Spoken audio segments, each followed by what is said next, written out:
Sir যে কথাটা বলছিলাম যে এখন দেখা যায় যে অনেক ইয়াং পেশেন্টরাও কিন্তু স্ট্রোক করছেন এবং দেখা যায় সিভিয়ারভাবে তারা এফেক্টেড হচ্ছেন এবং প্যারালাইজড হচ্ছেন। তো সেক্ষেত্রে কি সেই ধরনের পেশেন্টদেরকে আমরা আবার রিকভার করে তার কর্মক্ষমতা ফিরিয়ে আনতে পারছি কিনা, এই ধরনের এক্সাম্পল কি আমরা তৈরি করতে পারছি কিনা? হ্যাঁ, ধন্যবাদ আপনাকে, খুবই গুরুত্বপূর্ণ। আগে আমরা এটাই মনে করতাম যে স্ট্রোক বোধহয় একটু বয়স হলে হবে, অনেক সিনিয়র সিটিজেনদের হবে। অ্যাকচুয়ালি কিন্তু এখন শিশুদেরও হচ্ছে, আর মিডিল এজ বা যে এজ গ্রুপের কথা আপনি বললেন এটা খুব হরহামেশাই আমরা পাচ্ছি এবং এদের প্রগনোসিস কিন্তু ভালো যদি তারা যেহেতু তাদের মাসেল পাওয়ারগুলো দ্রুত ফিরে আসে। যেহেতু একটা মানুষকে আপনি দেখেন যখন 40 অ্যান্ড অ্যাবাভ হয় তার ডিজেনারেশনটা শুরু হয়, যখন সে 30, 35 বা 30, এখন তো আমাদের গড় আয়ু 73 ইয়ার্স। সো আমরা 55 বা 60 পর্যন্ত কিন্তু আমরা মিডিল এজই বলছি, এখন কিন্তু সিনিয়র সিটিজেন বলছি 60+। তো সেক্ষেত্রে এই গ্রুপ পিপুলগুলো যদি প্রপার ট্রিটমেন্ট পায় তারা কিন্তু তাড়াতাড়ি রিকভার হতে পারে। এবং এক্ষেত্রে সবচেয়ে গুরুত্বপূর্ণ যেটা, এনারা কিন্তু বেশিরভাগই উপার্জনক্ষম ব্যক্তি পরিবারের। তো তাদের ক্ষেত্রে আমরা যেমন দেখি যে সিনিয়র সিটিজেনদের ক্ষেত্রে অনেকে গুরুত্ব দেয় না, যে আমি তো উনি তো বয়স হয়ে গেছে, আর ভালো হলেই কি না হলে কি পরিবারে কোনো কন্ট্রিবিউশন নাই। কিন্তু ইয়াংদের ক্ষেত্রে কিন্তু একটু আমরা ব্যতিক্রম দেখি, পরিবারের লোকজন সবাই খুব তৎপর থাকে তাকে প্রপার চিকিৎসা দেওয়ার ব্যাপারে। এটা অবশ্যই ভালো দিক।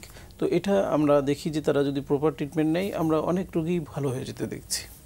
অনেক ধন্যবাদ স্যার। সেক্ষেত্রে কি আমরা মানে এই প্রসেসটা কতদিন ধরে করি বা এটাকে একটু আমাদেরকে জানানো যাবে কিনা? অনেক সময় দেখা যায় অনেকে মনে করেন যে শিখিয়ে দিল বাসায় এসে করলেই হয়, বা এই সেক্ষেত্রে হসপিটালে একটু থাকার দরকার আছে কিনা, বা এটাকে আমরা কিভাবে ম্যানেজ করি? খুবই গুরুত্বপূর্ণ আপনি যেটা বলেছেন। আসলে আমাদের এই জায়গাটাই খুব অ্যাওয়ারনেস দরকার। অনেকে মনে করে ফিজিওথেরাপিটা খুব সিম্পল একটা বিষয়, বাসায় কিছু এক্সারসাইজ করলেই হয়ে যাবে। আসলে বিষয়টা ঠিক এরকম নয়। এটা 5 বছরের যেহেতু একটা গ্র্যাজুয়েশন কোর্স, যারা এই সাবজেক্টে পড়াশোনা করে সেটা অনলি ফর আন্ডার গ্র্যাজুয়েট, সে যখন মাস্টার্স করছে আরও তার 3 বছর লাগছে। তো সো এটা একটা হিউজ সাবজেক্ট। সো এখানে আপনার বাসায় হয়ে যাবে এই ভাবাটার কোনো সুযোগই নেই। তবে আমরা যেটা করি যে আমাদের মানে একটা অ্যাসেসমেন্ট প্ল্যান থাকে যে তার মাসেল পাওয়ারটা কতটুকু কমেছে, একটা গ্রেডিং স্কেলের মাধ্যমে সেটা আমরা মেজার করি। যেমন গ্র্যাভিটির এগেনস্টে যখন আমি হাতটা উঠাচ্ছি তখন আমরা সেটাকে গ্রেড 3 ধরে নিই, যখন সেটা নিচে যায় তখন গ্রেড 2। এইভাবে যখন তার মাসেল পাওয়ারটাকে আমরা নির্ণয় করি সেখান থেকে আমরা তাকে কীভাবে ইমপ্রুভ করবো একটা ট্রিটমেন্ট প্ল্যান থাকে।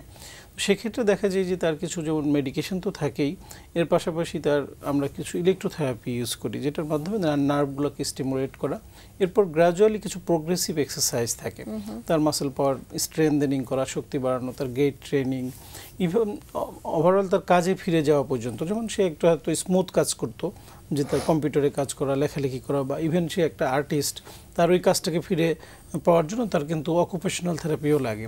এরকম বেশ কয়েকটা ডিসিপ্লিনে একসাথে যখন আমরা এই রিহ্যাবিলিটেশন প্রক্রিয়াটা করি, সেক্ষেত্রে যদি স্পেশালাইজড একটা হসপিটাল বা ক্লিনিক বা একটা অর্গানাইজেশনের থেকে ট্রিটমেন্টটা নেয় তাহলে সেই টোটাল সাপোর্টটা সে পায় এবং সেক্ষেত্রে তার একটা হলিস্টিক অ্যাপ্রোচের মাধ্যমে সে সম্পূর্ণ স্বাভাবিক কার্যক্রমে ফিরে যেতে পারে।